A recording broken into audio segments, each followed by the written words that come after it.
જુઓ અત્યારે સૌરાષ્ટ્રમાં, ગુજરાતમાં તો હજી શાંતિ છે, 2.5 વર્ષ પછી ચૂંટણી છે.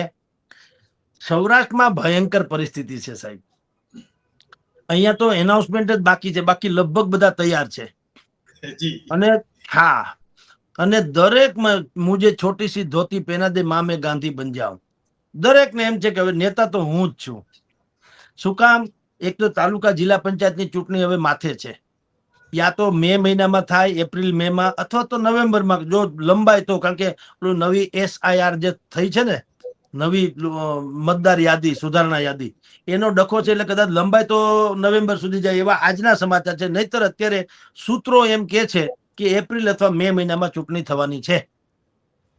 એને કારણે સૌરાષ્ટ્રમાં હવે હાહાકાર મચી ગયો છે. દરેકને મેં કીધું એમ, છોટી સી ધોતી પહેરા દે ગાંધી બન જાઓ, દરેકને નેતા થઈ જવું છે. કારણ કે હવે બધા એક વસ્તુ જીગરભાઈ સમજી ગયા છે કે પોલિટિક્સ જે છે ને, રાજનીતિ, એ વગર મૂડીનો ધંધો છે અને ધોધમાર હાલે એવો.